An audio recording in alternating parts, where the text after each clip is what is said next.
So this lecture will study the need of modulation and its advantages. Okay. So previously in the previous lecture we saw what modulation is and why we need to do basically what modulation is. We saw that. So when we want to transmit a low power, low frequency or the baseband signal, we need something. We need an carrier which can carry the low frequency to a higher frequency. But just by having a carrier signal, we cannot transmit it. So what we are doing here is we are changing a few properties in the carrier signal, and with the help of those change in the properties, we are transmitting our message signal from one point to another. So this process is called as modulation. Now we'll see what is the need of modulation. The first thing that we see over here, it is reduces the size of antenna. If we observe it from here, we'll see, just give me a second. Yeah, so if we observe it from here, we will see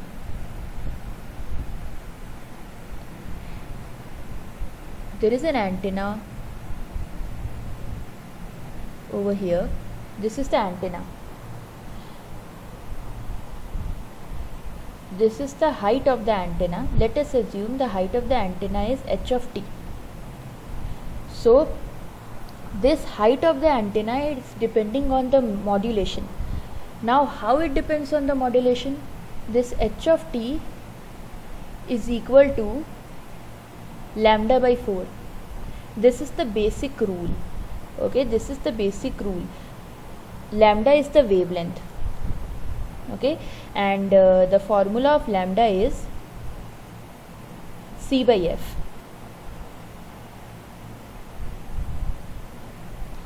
Now substitute the value of lambda in this equation, in the equation 1.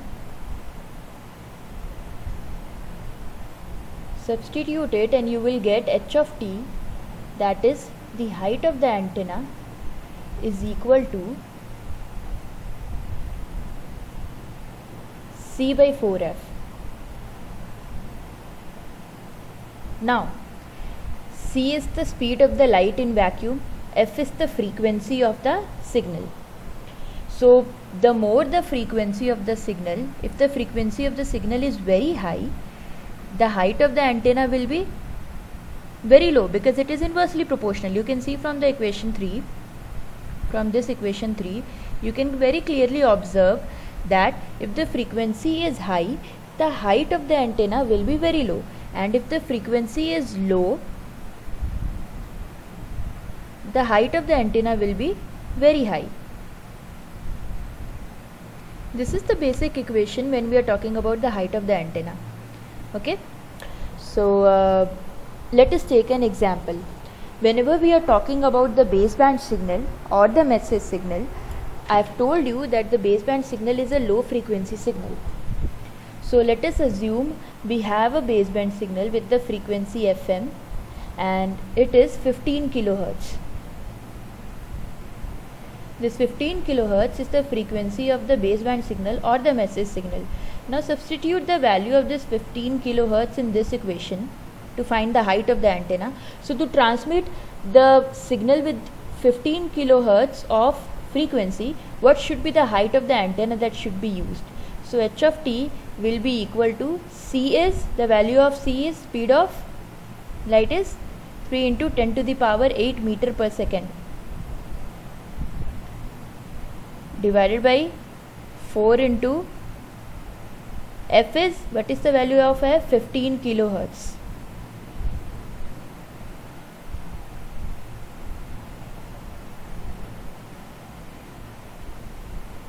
So by solving it, we will get something around 500 meters. Now imagine an antenna of the height half kilometer. Just imagine 500 meters is nothing but half kilometer, right? So imagine an antenna with 5 kilometer. 500 meter is 5 kilometer. Now imagine a height of the antenna with 5 kilometer. Is it feasible? Is it practical to have an antenna with a height of 5 kilometer? It's not, right? So what we do is we modulate the signal, we overall make the signal of high frequency by mixing this with a carrier signal, and carrier signal is always high frequency signal. So we are mixing the baseband signal with the carrier signal.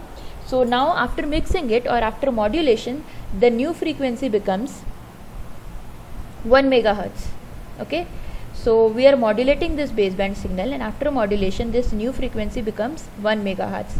Now for 1 megahertz, what is the height of antenna? Again, put the value of 1 megahertz in the equation 3, and by putting it you will get something around 75 meters. So is it practical to have an antenna of the height 75 meters? Yes, it is, right? So with the help of modulation, we can see the height of the antenna that is used to transmit this signal is reduced considerably. So this is one need of the antenna, one need of the modulation. Okay, this is also one of the advantages of modulation. The second point over here is avoid mixing of signal. So avoid mixing of signal is done in the same way.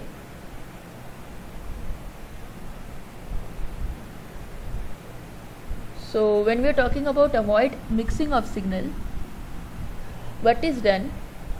We know the range of audio frequency. Everyone remember the range of audio frequency is something around 20 kilohertz to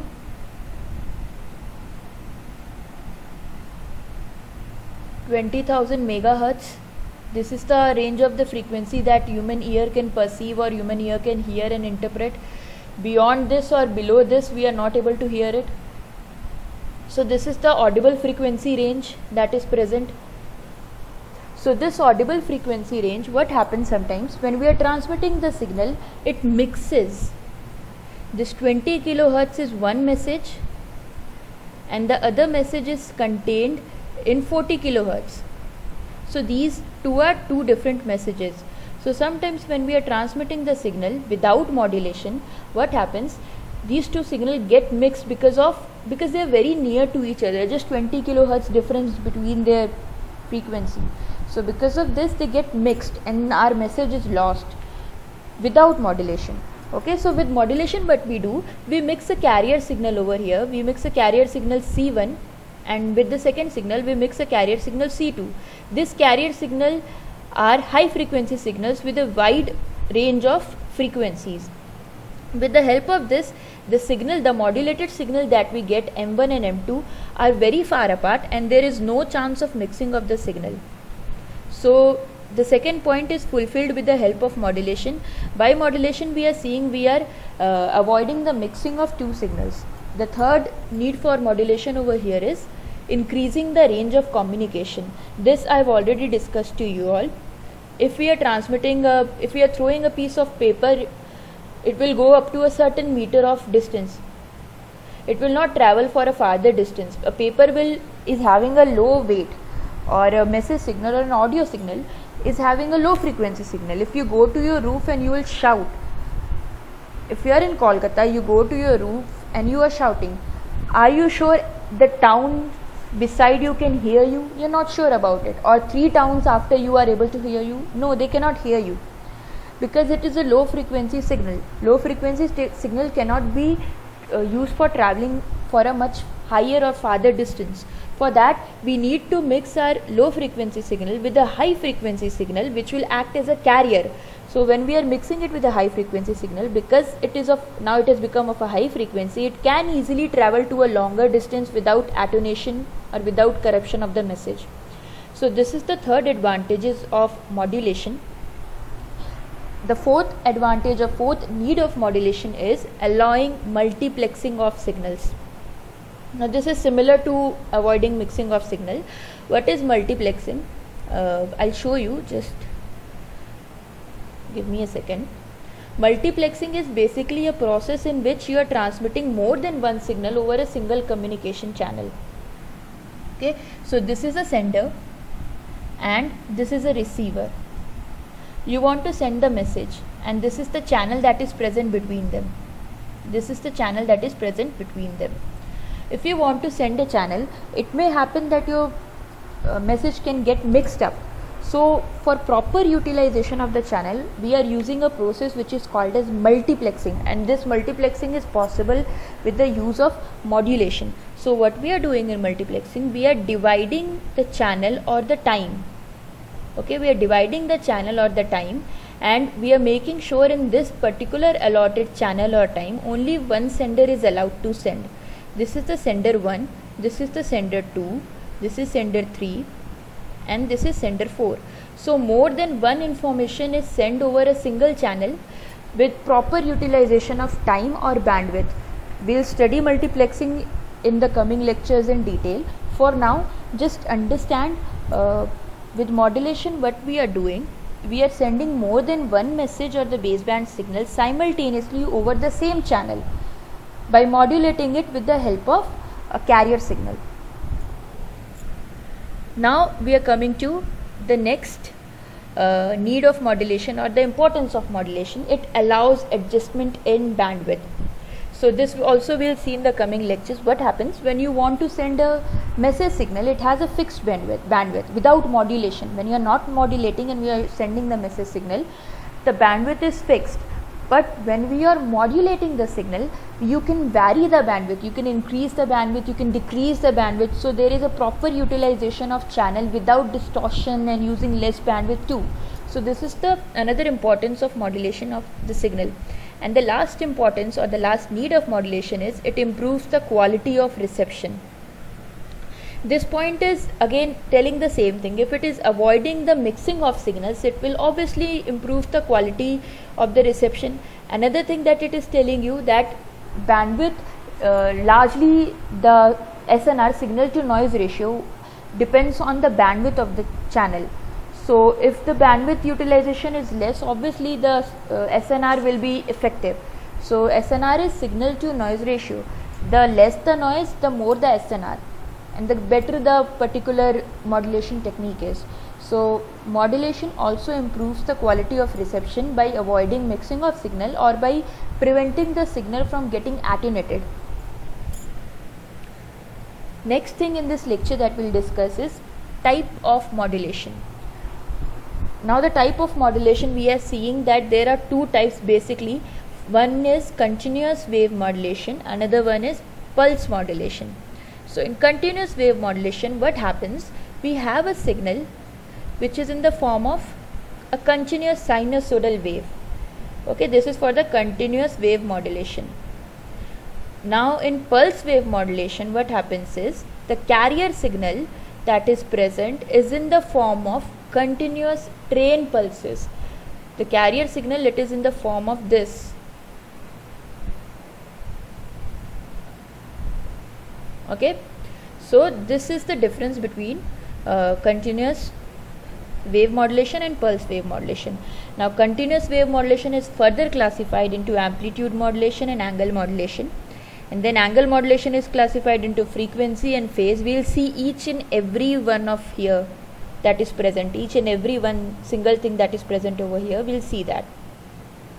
Now pulse modulation is again subclassified into digital and analog modulation. In digital it is called as PCM, and the analog modulation is called as PAM, PWM, PPM. We will see each and every block of it in the coming lectures. So just have patience and follow the lectures and we'll see it. Now the last slide of the introduction is important questions. So these three are the important questions in this particular section. First one is, why do we need modulation? There were 6 points that told you why we need modulation. First one was the height of the antenna. The second one was avoiding mixing of the signal. Third one was to increase the range of communication for helping our message signal to travel to a longer distance. Fourth one was it allows multiplexing of signal. Fifth one was it allows adjustment in bandwidth, and the last one was it gets you higher SNR, or it gets you improves the quality of the reception that you are getting. So these 6 points are why we need modulation. Reasons and advantages of modulation. Again, this 6 points is the reason for modulation, and these 6 points are the advantages of modulation. Elements in communication system. We studied it in the previous video lecture, elements that are present in communication system. The first one was the information source, which consists of the message that we want to send. Second point was the transmitter, which converts our message signal into the necessary type of the signal that is required for communication. The third element was the channel, the communication channel. It can be wired or it can be wireless depending on the medium. The fourth one was a receiver, which basically reconverts back our modified signal into its original form. So these were the elements that were used in the communication system. So in this lecture, these are the three important questions that can come to you.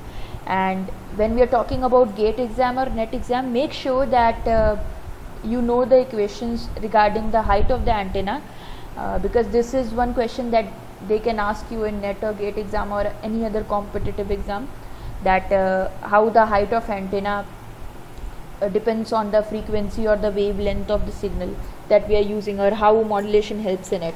So remember the formula of it. From next lecture we'll move towards the main topic, and we'll start with the slide over here. We'll start with this continuous wave modulation, and in that we'll study the amplitude modulation. So we'll see you in the next lecture. Please see the video, and if you are having any queries, please leave it in the comment section. Thank you.